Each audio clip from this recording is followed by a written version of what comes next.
to something that's titled Holography and 3D lasers and all that sort of thing. I'm going to give you a couple of sentences about myself, and then I want to take you on a bit of a journey that ends up with all of us on the same page.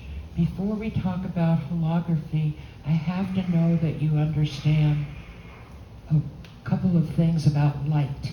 So we'll go through that, and I hope, hold your questions till we get to the part where we're talking about holography, if you have questions, because I want to try to give you a little chunk that's clear, okay?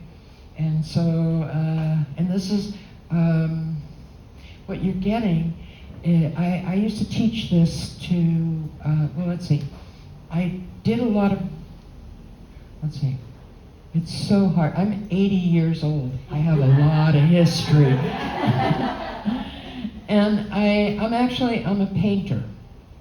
And I was a child prodigy as a painter. All my life, I was never really very interested in anything else but painting. So, surprise, I had a subscription to the Rolling Stone, and in 1972, they had an article on the School of Holography in San Francisco, and they described the medium and what it could do, and they also put out a call saying that they wanted to work with artists of any discipline. I was living in Israel at the time, and it took me some months to get my entire family and 12 of my friends to come to Northern California so that I could learn holography. But I was in my 30s in those years. At any rate, I just want you to understand that this came to me. It was like a bolt of lightning. I read about the medium, and I saw a vision of a single body cell as a sculpture that you could walk through without losing any resolution.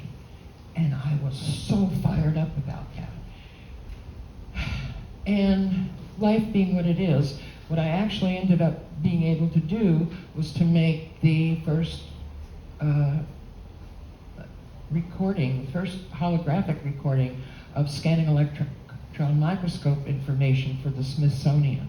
And that sounds like, that's a big mouthful to say, but it was really all from that one passion, and the upshot was I only got to make it about this big, the single cell being, but it was still, it was a first in the scientific area.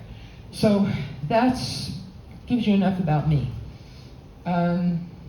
Once I learned this stuff, I found it so grounding and so clarifying to understanding the world that I wanted to develop it so that I could teach it to children. And I managed to put together a program that I taught for more than 12 years to gifted children through the California University system. And that was a lot of fun and very exciting to do. So and then I also taught it at a private school with recalcitrant teenagers. And you are my recalcitrant teenage audience for tonight. So just keep breathing. Well, I'll try to go through this as fast as I can, and I'll take, if anybody has any burning questions or I'm really unclear about something, then let me know at the end of this before we start to talk about holography itself. Okay, so here we go. So let me see how fast I can do this. And if I go, okay. So the first thing we come to, this is quantum physics. First thing we come to is called the Great Conservation Principle. This rules our world, ladies and gentlemen, and this is just, I can use this. This is just a fact of how things work. I can't even get this to work. So This energy can neither be created nor destroyed. It can only be transformed. That is a magical statement, ladies and gentlemen. It's just amazing to think of. Here's another one. There's three. All energy comes in waves. And we all know what a wave looks like. Ba-ba, ba-ba. If there's any, so all energy comes in waves. All rotating bodies. We're talking here from atoms to planets to galaxies. All rotating bodies generate waves outward. We know this from, and we deal with this in terms of what we think of as auras, or the vibe. You walk into a room and you feel the energy coming from somebody, or you're generating energy and somebody else feels it coming from you. We also, rotating bodies. I used to tell my students to think of us as thickenings in the cosmic soup. That's closer than what we ordinarily think of. So let's go on. Okay, on Earth, all light, all energy comes from the sun. Forgive me if this is something that you yourself are really familiar with, but I just want to make sure everybody is. Now, the sun is 93 million miles from Earth. The surface temperature is 5,800 degrees Celsius, about 10,000 degrees Fahrenheit, surface temperature, very hot. And everything that is down here is up there burning. Everything that is down here is up there burning. I am not talking about, plastic chairs. You're not going to find, right? But sodium, nitrogen, all the things that we know as elements or matter is all up there burning. Oops. Okay. Now, one of the things that happens, so the sun is 93 million miles away. Photons, and I'll explain to you in a minute what a photon is, but photons are generated at the rate of about 1 million billion times per second. It's a speed that is so fast. It's like saying, $1 billion or 17 billion. We really don't comprehend what that is, like 1 million billion times per second. Let me give you a drag down before we go on that. So that, say, if that's happening up there, that's 1 million billion times per second on the surface of the sun. But every time, I'm gonna save that for the next thing. Oh, okay, so photons, and we still haven't talked about what a photon is, so just hold on to that for a minute, because I'll explain it. But what happens is that those photons up there, burning, and they come to Earth, they get here in 8 minutes. That means when you go out into the sun, even here where we have a lot of sun, and you feel that warmth on your skin, what you're feeling is the landing of photons that 8 minutes previously were on the surface of the sun. That is where we live, ladies and gentlemen. That is where we live. So that's our process. Okay, let's see what the next one. Oh, so what is a photon? Now we get into some of my drawings for my middle school children. So that is meant to be the nucleus.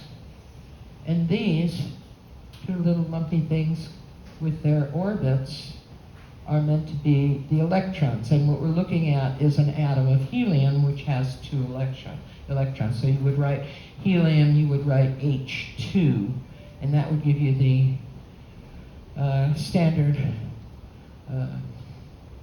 delineation of that. of that model. So that's what happens. That's spinning up there. And what happens is that the atom will absorb as much energy as it possibly can. So you can imagine, say, an atom of helium and it's sitting, or hydrogen, what did I say? Sitting on the sun, and it's surrounded by that intense level of temperature. So it keeps adding as much as it can. And it gets to the point where it has the only choice that an atom has. An atom has one choice. It can, it's actually two choices. It can either let go of the excess energy and return to its, what we can call its resting state. Now we're talking at the atomic level. Or it can explode. So if it's absorbing as much energy as it can, and it gets to the point where it's going to explode, it lets go of the energy. And it throws theirs. So if it can, it will always choose to let go. I have there. And so it does this. You can see it's like throwing a baseball. Somebody throws a baseball. That atom whips that excess heat and energy off its normal route so it can return to its resting state. And that packet of energy goes, and that's what we call a photon. And every material that is up there burning lets that packet go at a different rate of speed and spin depending on the material. So that, say, like helium lets it off like that, and we get a wavelength that is in the red range. Sodium lets off a different wave. It's a different material. It's the atom itself is structured differently. So when it throws off its excess packet, it's shaped a little different, it spins a little different, and its speed is a little different. And that is the only real difference between any one atom and another atom, is a difference of speed and spin. So that's another. Okay, all right. So now we have the kitten and the yarn. All right, so everything's on the sun, emitting energy at that rate, 1 billion times per second, more or less, all that stuff. And it comes to us, and it's all mixed up. And so we have red light. Oh, we know it through, you can do it, we have what we call white light, and we know we can take a prism and separate that light into the different colors, right? Everybody's seen that? You all know that one. So, and those colors represent a kind of wavelength, like red is very long. That's why we see sunsets as red, because those waves can get through that much atmosphere. Blue is very short and quick. So it gets stuck up in our atmosphere, and that's why our sky is blue. It doesn't make it, not all of it makes it down here. Lots of it gets stuck up there. Anyway, so what I'm trying to say is that when that light comes, it's made up of all the stuff that's up there burning, and it's all mixed up just like that yarn would be with that little kitten. I forget what I've got written on these things, so forgive me if I'll leave this up there. That was very well mapped out. I don't know that I said it, but I hope you got it from one or the other, right? I don't want to just be standing up here reading, saying out loud the things that are written on there, and there's a lot of other things to talk about. So now this is the important part for our talk tonight, and we're nearly through this chunk of it. So what a laser does is it allows you to decide, okay, I want, we're going to be talking about red light, so we're going to do red light, And so I want that one. So I'm going to pull just that. Just that. It doesn't exist except if we do it. It's like we have to put it through a tool. And that's what a laser is. So I'm going to show you how that works. We say this light is coherent. That means because there's only that one vibration, right? And that's an important thing. And we'll go over that just a second. Okay, but now we're going to switch away from what we've been talking about light, and we're going to talk a little bit about how a laser is constructed. And for that, I have to tell you, first of all, I don't know if I said that I'm 80, and that I was thinking about this. I was thinking, I'm kind of an antique. And this process that I'm sharing with you is kind of an antique description of, when we get past this stuff, you'll see you already are using so many tools that are using this technology. But this is like a Model T Ford. Very simple, very elemental, and I hope it'll be very clear. So we're going to build a little laser here with a vacuum tube. We're going to build a, helium neon laser. That's good. And we have a mirror. This represents a mirror, and that represents a mirror. And this mirror is like a mirror that you have in the house. It's 100%, well, they're not really because they're front surface mirrors, but forgive me that. But it's really just like a mirror that you have in the house. And this one is like the difference between whole milk and skim milk.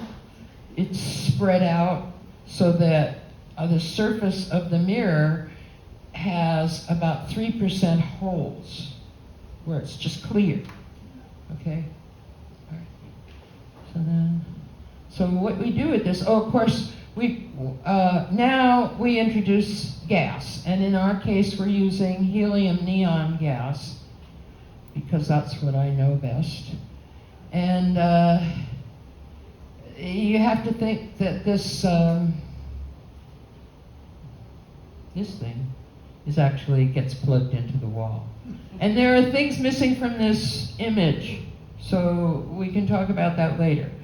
So we put that plug, we've loaded our thing with gas, and then we put the plug in the wall, and we're now giving it a charge. We're giving it electricity. It's in a vacuum tube, it can't go anywhere. So it rockets around in there, knocking into each other, knocking into the thing. Every once in a while something hits a mirror. And once it hits a mirror, because of the angle, it naturally bounces back and forth. And then 3% of that back and forth ends up coming through that 97% mirror, and now you've got it lined up so that, and we say that this machine, this tool that we're making, is actually lasing, because 3% of those things are coming through. And this is one of my best drawings. I really like this. We used to use so this is like you picture, say, a bunch of cars going through a tunnel, right? There's all different kinds, different speeds, different everything. And when they're coming out, they're all, I used to say gold Cadillacs, but these are all red. Maybe they look more like Fords. These are all my drawings, so you can't blame anybody else, or I can't. So these are all, so we'll say they're all Fords, and they're all red, and they're all moving at 35 miles an hour, and they're all 3 feet or 5 feet apart. All of them, continually, okay? And that's a way of describing the coherent light.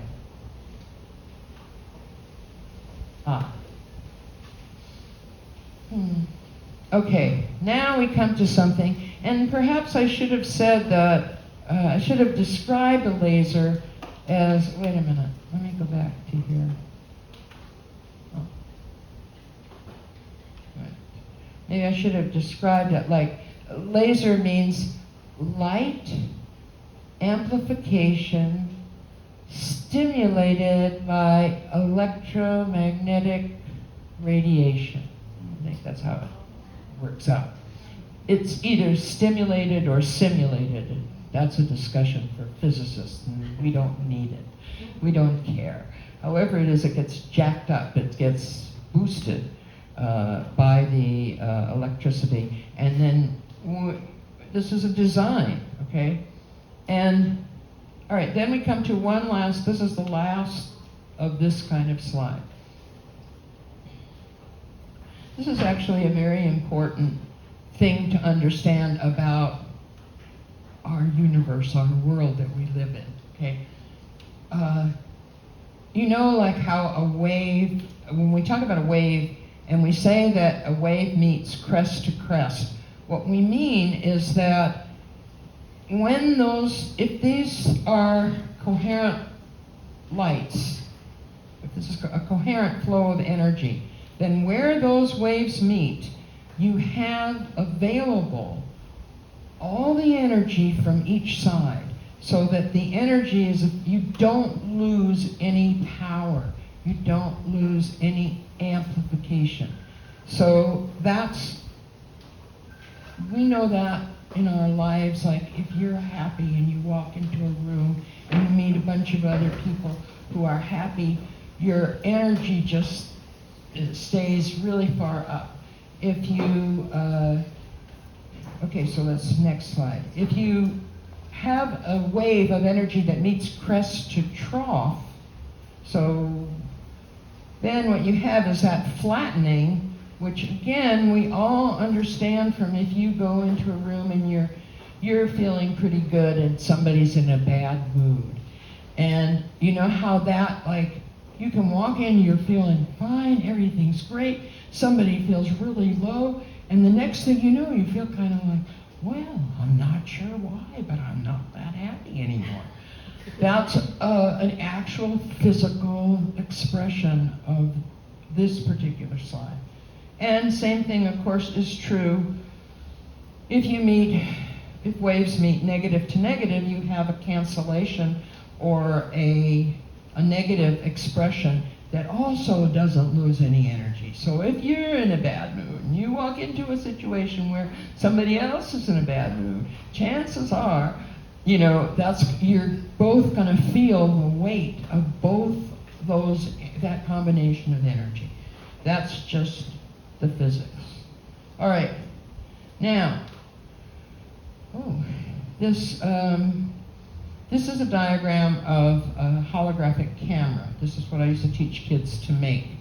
And so now, I think maybe if anybody has any questions about what I've been talking about or what we've been discussing so far, this would be a place where we could talk about it.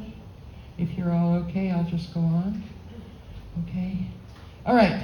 So now this is the fun part. So what I used to do is I would teach children to build the optics. I'd have them work on a glass plate for reasons I won't discuss, but so this square, this here, represents that glass plate. And you're looking at this from the top down, okay? And here's our laser, and here's our lased molecules coming out, and they're hitting this. Now I have to explain to you what these are called. They're written there, but I'll just explain it to you. And I see the writing isn't very dark. This is called a beam splitter. That means it's a half silvered piece of glass. So just like that one mirror had 3% went through, so this is a piece of glass that lets 50% of the light through. It actually splits it off. Let's see what else. So here you have that. So here's the thing. Those waves, when those cars come out of that tunnel and they're all in phase, if they meet crest to crest, then you don't lose any any light. All your energy is reserved. I guess is what I'm looking for. Okay, so so here. Now, the main thing that happens is from the time that you split this up, now over at this end, which I see its label is not on here, this is meant to be a piece of film, because this is a camera, and so we're making a picture. And so that's a piece of film. And all of what we're doing, we're trying to make a picture of this car in a very simple way. So we separate the beam, we make half of it, we call this the reference beam. Half of it we send and we put this through a spreader lens. You can see that this is spreading this light out over, and this is another mirror. So we're gonna, you start to manipulate the light around. That's one of the things that is exciting about working with lasers and coherent light, is that you can manipulate the light differently and you end up with different results. So we spread it out, it hits this mirror and bounces off this mirror and hits this plate, which is the photographic plate. So it has an emulsion on it, right, in the front. And the light, this light, warms that emulsion up and doesn't carry any information about anything except the light itself. It's just warming up the surface evenly as possible. Okay, then let's come over to the other side. So if we half of it, we know what happened, that becomes our reference beam. The other half we can play with. We can do all kinds of things. I've only done one thing, which is to put a spreader lens in. Again, now some of this light is going to hit this little car model directly, and some of it's going to hit this this mirror, which is, the thing that tells you it's a mirror is off this screen. So you'll just have to remember that this is a mirror. And so this is light hitting there and also hitting this image. Now, what happens is that every photon that hits the image, when it bounces off the image, it's not quite shaped the same way. It's carrying the story of its journey, in a way, through this. It's carrying information about what it encountered. So that hits this same, then that hits the same surface of the film, but this time it's carrying information. And if from this point here to this point here, if the distances that we've made the light travel, if the distances that it travels on this side, let's say this is 2 feet, and then the distance that this travels is also 2 feet. What we've done is we've created a system where we've ensured that when those waves meet, they are going to meet crest to crest, because we've made them travel the same amount over the same amount of space. Does this make sense? Like you have one that's heating up this jelly on the emulsion, and one that's carrying the image of your thing, and when they come together, they don't lose any power. You have all the amplitude, the light that you started out with, you have that. And so you get a recording of that information. And here's the thing, because it's coherent, because there's only one wavelength of light, you get that information at the crystal level. So that it's another time or another space, if I don't have toys with me, because I'm actually just here since October, I guess. But when you have, I forgot what I was saying. Oh, I don't have choice with me. Why? But at any rate, you end up. Oh, because a plate, like say a holographic plate, might be say this size. Okay. Now, and so we've got our image on there. Then if we take a laser and we shine it through the hologram, and we project that onto a wall, we can show that. I wish here. Let's see if I use this instead. We can show that the light, when the light hits, if this was our piece of film, then the light that hits here is going to see something different than the light that hits here. Does that make sense?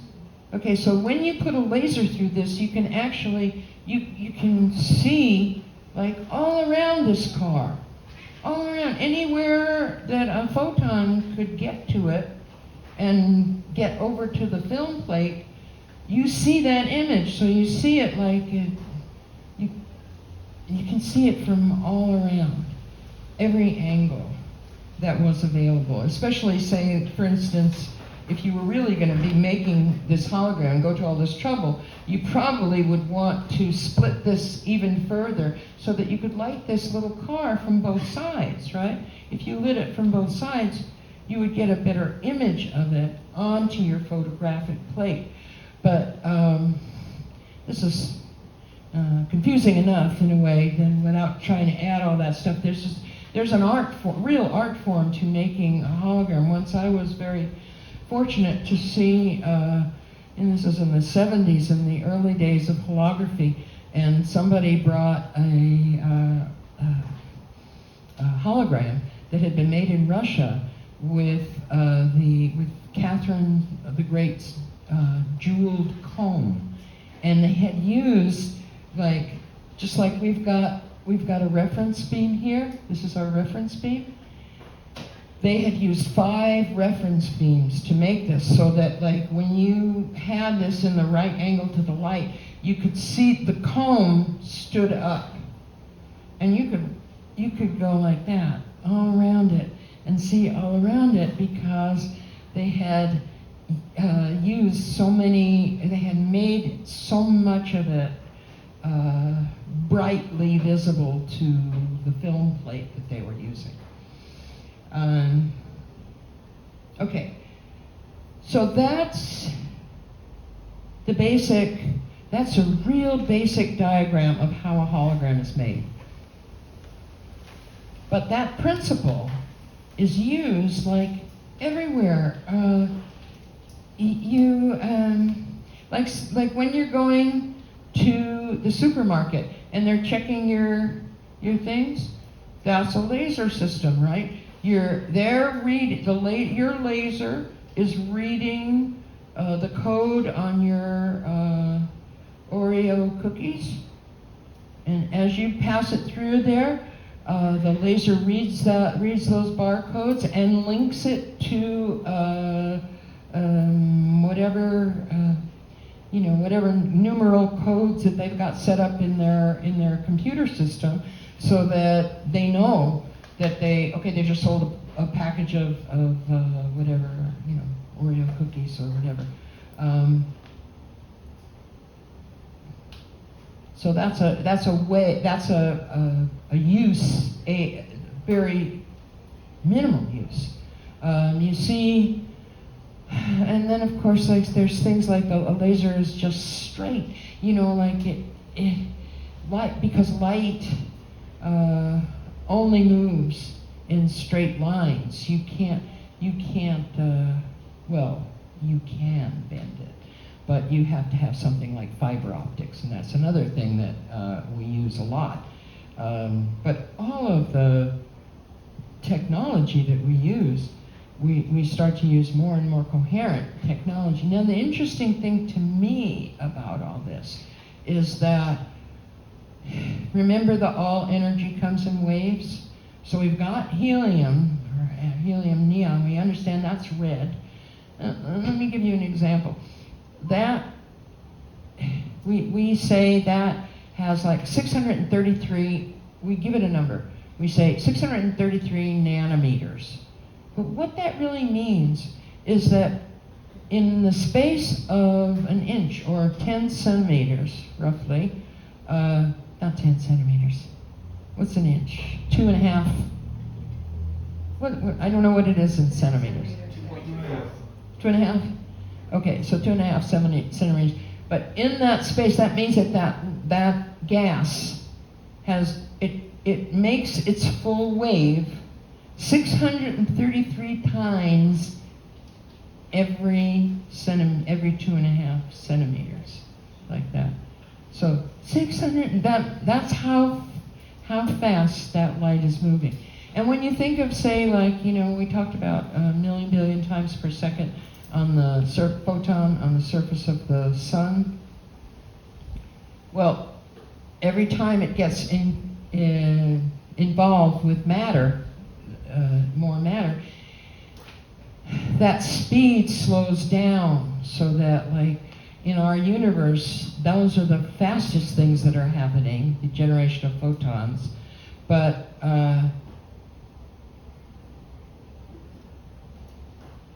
as it comes into, I'm thinking now, I'm way down in, say, like a tissue inside a person, one of your tissues, the operation of say, a kidney, whatever.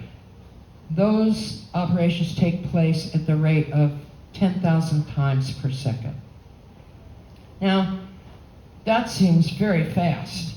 If you think about, say, like all your chemical operations going on in your body are taking place at the tissue level at that speed, but it's slowed down from a million billion times per second to make a tissue operate, whatever they're doing in there, you know, changing this chemical, doing that chemical, making, you know, all the things that cells do, and atoms do in our system. And then it slows down even more to the rate of, say, like us as whole beings, and we know what that rate, 6872 times per minute, that's the rate of our human rate of speed and spin. That's the rate that we're generating waves outward. So it's every time you add matter, it slows things down. But like surveyors use lasers for moving, for generating information. And I feel like I was worried about getting wound up in the first part of that, and now I feel like I probably skipped over too many things too fast. So we know, like, does anybody have any questions now? Would you like to see some holograms? Do you have some? I have some. Let's see. I'll go get them. They're in the... Okay, sure. Sure. Actually, everybody else would probably love to see them. So it's wonderful. Thank you so much. Oh, that's perfect.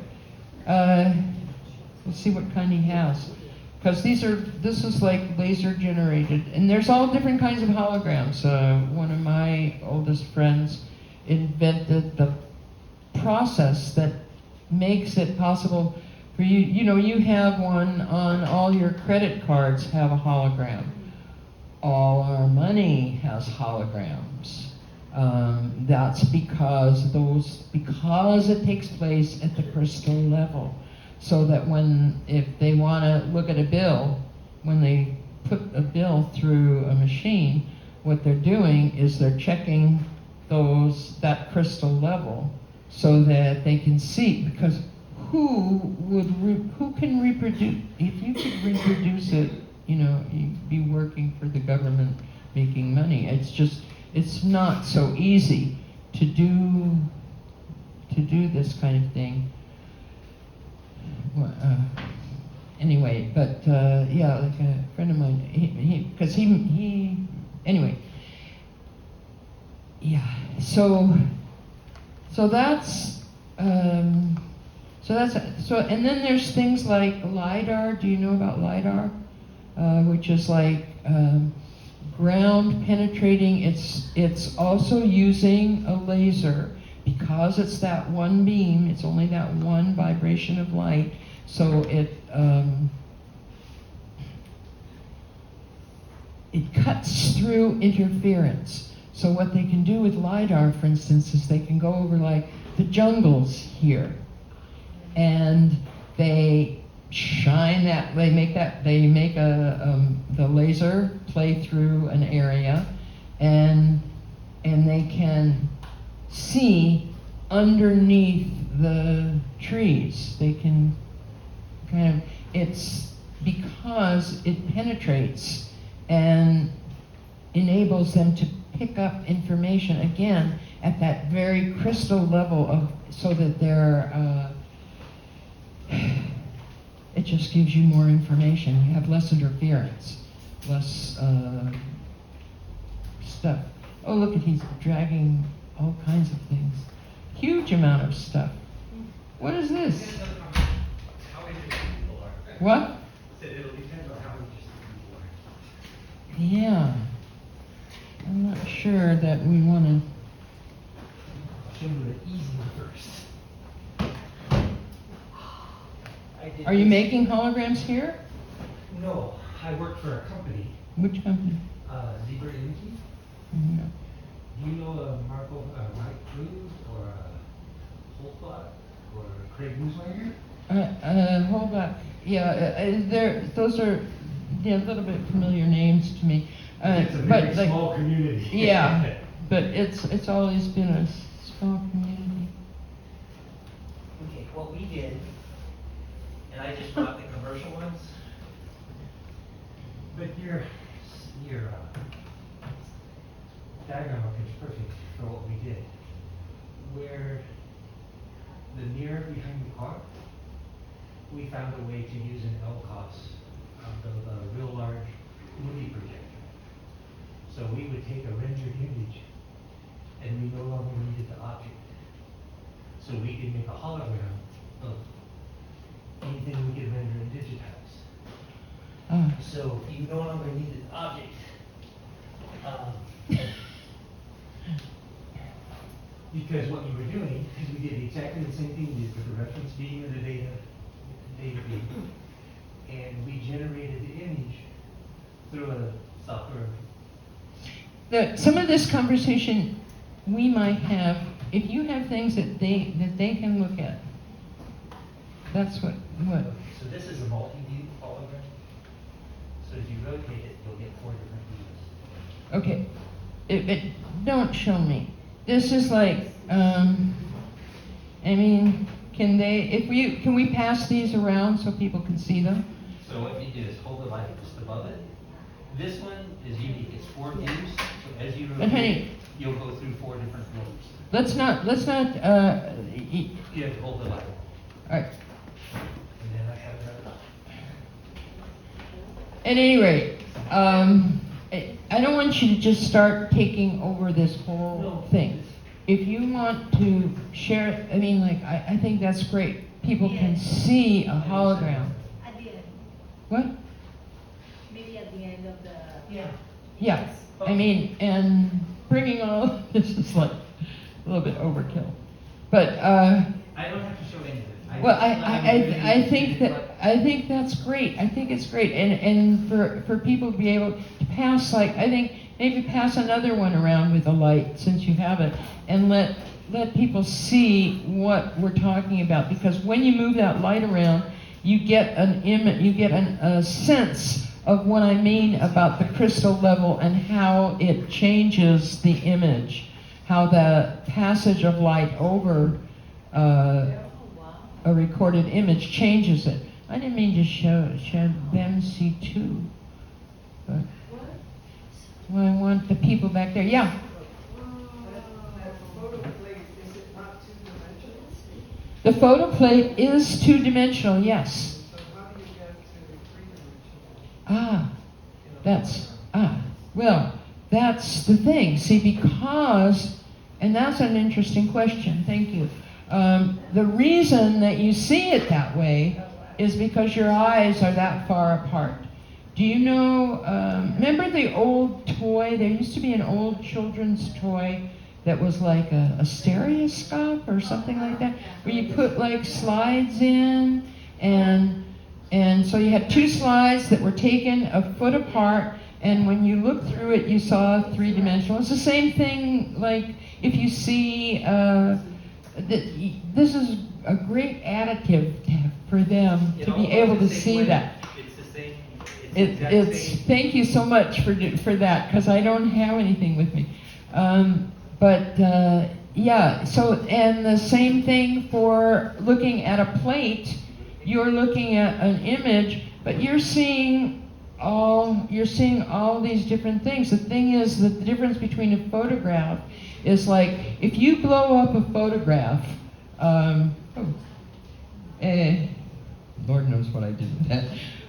If you blow up a photograph, you see dots, right? You see just dots of black and white or whatever. If you blow up a hologram, what you see is where there's a dot on a photograph, you see the whole image of whatever you recorded, but you see it from that angle of view. So that if it's one, so the crystal that's down here is going to record something different than the crystal that's up here. It has no choice, really. And your eyes are just that far apart. Like part of my expertise is in the area of moving holograms, and that's a totally photographic process, photographing and animation process that enables you to do the same thing. You take a hologram like this, like these, which are plate holograms, and optically you squeeze that down to its vertical axis, and you print it like that as a tiny thin thing on a piece of film.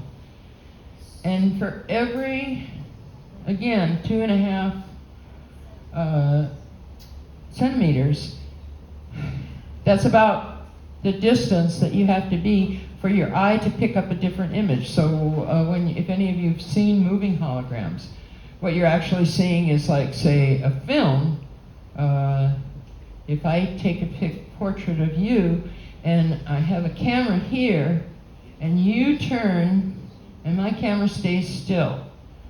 So then I can take every frame of that film, squeeze it optically down to its vertical axis, print it on another piece of film, and the next one, and the next one, and the next one. And by the time I'm done printing and squeezing, we have a hologram of you looking three-dimensional.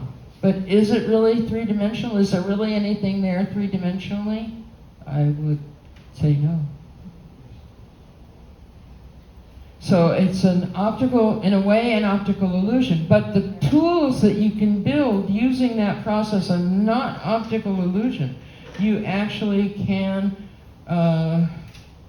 create things in this four-dimensional space that we live in a different way, in a coherent way, in a way that eliminates a lot of interference. And another thing that's really interesting, I think, is that, let's see, in nature there are no spaces. There's no empty space, right? I mean, all of this is all full. We don't think of it like that. We say, oh, this is just empty air. But empty air carries what?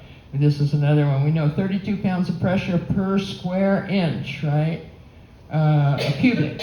And it's full of everything.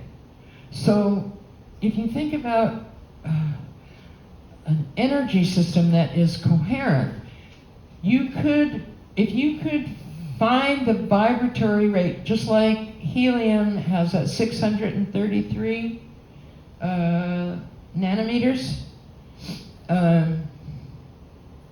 If you could find the vibratory rate, say, let's say it'd be hard to collect helium, say something that, let's use sodium just because it's yellow and it's an easy one to think about somehow. But if we could find the vibratory rate of sodium,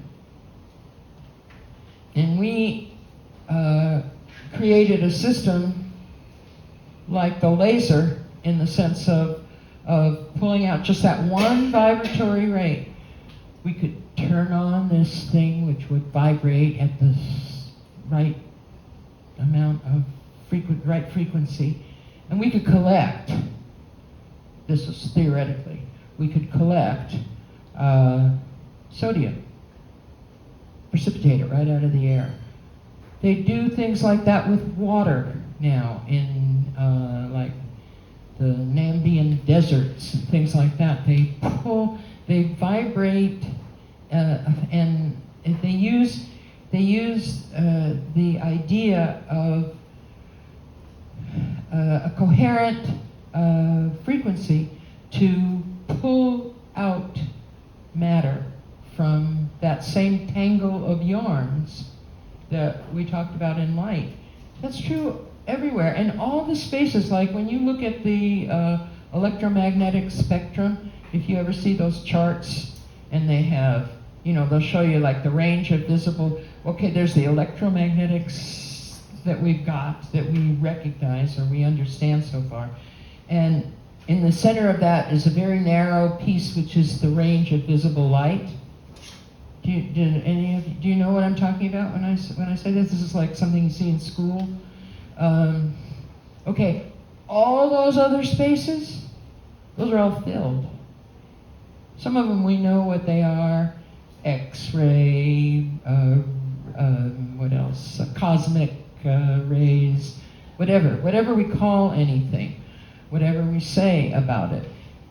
There's a range that all those spaces are full of something. We may not have a descriptor for it at this point, but they're full of something. So to me, it's an exciting area, especially for young people, to go into this kind of physics, because the things that you can create are qualitatively different, just like a hologram is qualitatively different from a photograph. Well, the tools that you can create with a laser, like the LiDAR thing that works well for archaeology and geology, but there are things like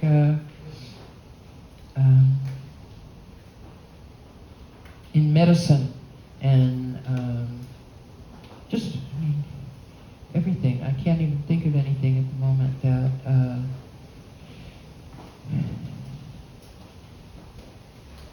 but there's a lot we don't know. I guess what I'm trying to say is that that however much we know, what we know is we're at the beginning of this. This is like, and you're already using more things than I'm capable of describing to you or sharing with you, using that tool, the tool of a laser. But so much more to come. It was only invented in the first ones were like in 1968. And first hologram, I think it was 1969, something like that, and it's practically brand new. So it's a way of thinking that is, for me, I find it very intriguing. You going to ask something? Simple questions, just so I can clarify. So, when you're sending out all of these photons, are you sending out one or a whole bunch of them, of lasers, all at once, in order to get the image on this final screen? Well, the photons. I keep losing this thing. The laser that you're using just one laser. Just one. Just one. But you're using optics, which are like lenses and things like that. Scott brought this to me just a few minutes ago, and so like this is a magnifying lens, but this is like something that you use for reading or something. Let's see if I can make it do anything here. Okay, so look, see how this is spread. This going through this lens spreads that light out, right? Doesn't spread out so far here. Spreads out further there. This is so basic and simple, but this is what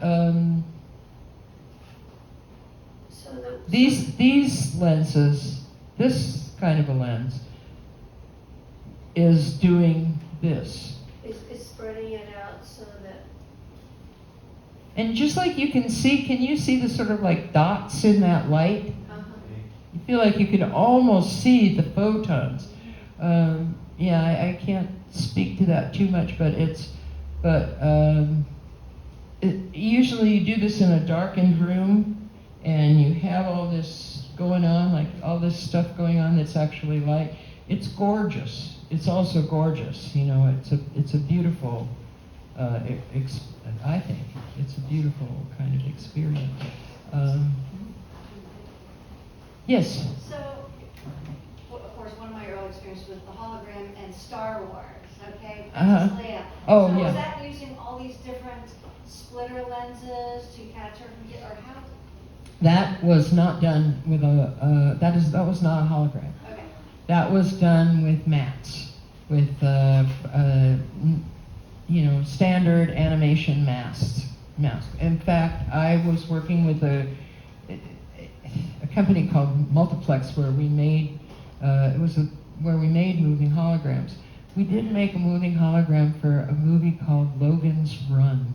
I don't know if you ever saw that movie, but the hologram that was in there, it was the head of one of the guys or something like that. I can't even remember it, so long ago. But that was a real hologram, and it didn't film too well because the surface of the film itself it was very hard for them to keep that from shining, from giving light back, the ordinary light that they used to make the movie. And so that was before Star Wars. So I think Steven Spielberg said, "No, we'll just do it this way." But it's a great example of what it. That's something that we don't have. What that was. Or like in Disney, I remember like the Haunted Mansion, they have like holograms. Yeah. Do you know how those? Those are holograms, and those are sometimes they create them on I don't know. I don't think they call it a dummy, but something where like you've got like a styrofoam or some kind of a shell, and then they project the hologram onto that surface. But I know it's been so long since I've been to Disneyland to see anything that they're doing. I really can't speak to it very well, but I'm pretty sure that those actually are holograms in what they're So it'd doing. be the same kind of thing where you're splitting the light. Well, by then you're talking about moving holograms. So then you're talking about that the difference in the photographic process is that you'd be actually taking a film of somebody, and then you're manipulating the actual frame of film to, Press it. and then keep going, and you end up with that same. Just because our eyes are that far apart, I guess if our eyes were a different width, we'd have to do something different. And I don't know that I mean, so that's kind of where I thought we would get this far. But I'm happy to talk about anything else along these lines if you have any questions or thoughts about it. Yeah. Elaborate a little more on the material itself that's capturing using the information being captured at the crystal level. I was curious to know a little bit more about the material that's capturing the image of its customers, normal photo paper, or which is being captured in the crystal level? Yes. This is it's a special kind of film. It's made with an emulsion. And thanks for coming. It's made with the emulsion is like a gel, and it's a molecule. It's silver chloride usually. So it's like just like if you picture a crystal level of silver, think of it like a mirror. So at that level, you have an emulsion on mylar, not on paper, and so you can see through it, right? There's special kinds of film that you can use. So that would, I guess, reflect light differently depending on the point, so you would have a difference in perspective for your 2 eyes. Yes, you would be seeing several points at the same time, and each of those points would contain the whole image as seen from that angle of view. So, and then you have, yeah. You mentioned being able to pull elements out of Yeah. space. Is it possible to pull CO2? Well, yeah, sure it is, and they do that, and like when you see, those, I'm sure you've all seen like they do these beautiful, they're generated by a laser, and it's like a picture of like some very old-fashioned ship or something, and it's all very finely cut through metal. Have you ever seen anything like that? Do you know what I'm talking about? Those cuts are made with a CO2 laser. CO2 is the most, it's like a knife when you laser it. I always think that's so interesting. That's what we breathe out. And when you laser it, you can cut through anything. They cut through steel. They cut through, like it's an amazing. You have to, and when you make one of those fancy kind of filigreed looking things on metal, when they do that, they have the wherever their metal sheet is that they're going to cut, the back of that, they've got about 7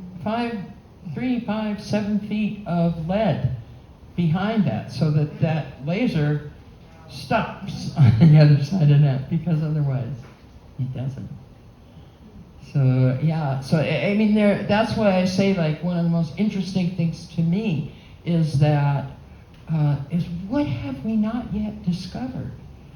What have we not looked at in terms of energy forms that we could use this process that we have, and what could we do with that? We don't even know, because we're still busy taking very baby steps in all this, and so it goes. So we hope to get to first grade. Well, Judith, let's stop there. If anyone Okay. else has any questions, I'm sure you'll stick around to answer them. Okay. We've kind of used up our hour. Have we? Yes. Okay. Thank you very much for Thank you. coming. Thank you. Thank you. Thank you. Thank you all and thank you for bringing in those things. I didn't mean to